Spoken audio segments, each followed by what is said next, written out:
Thank you, Mr. Chairman, and for your patience in bringing us together. There's one area that I think this committee ought to be able to get their arms around. And I appreciate Mr. Turkle and Mr. Oshai talking specifically about the de minimis loophole. Mr. Turkle, you talk about how this is used to allow goods used by forced labor to come to the country. You have excellent testimony.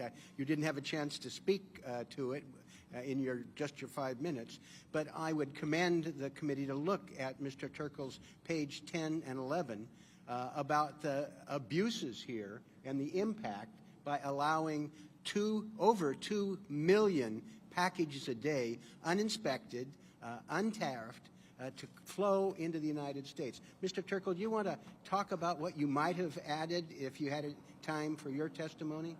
Yes, I would like to point out that this is a serious problem. For example, one half were shipped with zero digital data provided to U.S. Customs authorities. Could you speak a little closer into the microphone? Yes. You're hard to hear you. 1/4 of those flagged for inspection were never inspected because the importer failed to comply with the order to hold items for inspection.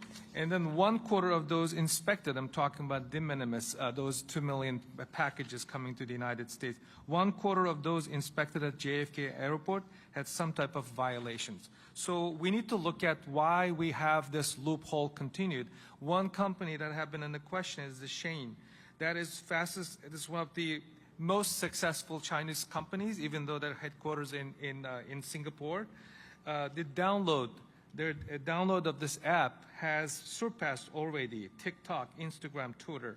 So that shows that this is one of the most effective tools that the Chinese entities is using by taking advantage of the de minimis rule. We need to consider looking at the possibility of changing the dollar amount. 200. You mentioned right. I mentioned 2 million, but yesterday I was looking at other records. One of the world's foremost expert on this issue, Dr. Laura Murphy, testified in Congress. She said 3 million. So that's a daily package coming into the United States. That's a big loophole that we need to close. I appreciate that very much. I do hope that there's an opportunity for the committee to look at this huge volume of uninspected. I mean, we're here in New York, the home of exploding electric bike batteries. There are $799 e-bikes coming through under this loophole. And I just think it's a simple fix. It would be broadly supported on a bipartisan basis, and it's not just clothing. Mr. Oshai, you mentioned the potential use of the de minimis loophole in your testimony about tires. The possibility, perhaps, of a company shipping tires direct to consumers 4 at a time? Yeah, it only makes sense. They found every loophole they could to get around, our trade laws and trade cases, and you could get a set of 4 tires shipped here, less than $800, and put them on the road, and they wouldn't be following our Department of Transportation rules either. It's another way of cheating our trade laws, and it's dangerous. Well, Mr. Chairman, I'll try and help you get back on schedule here. I'm not going to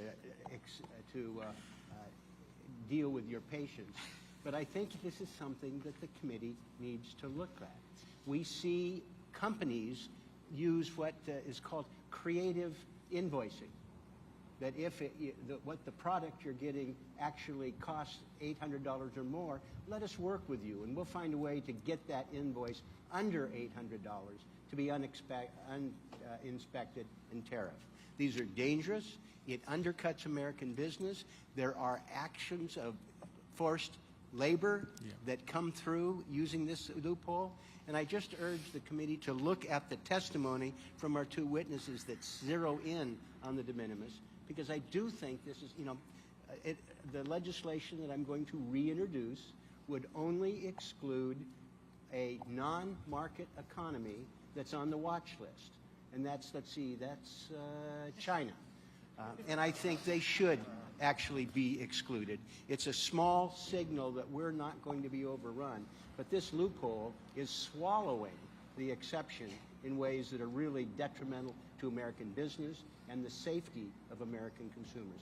Thank you for your patience, Mr. Chairman.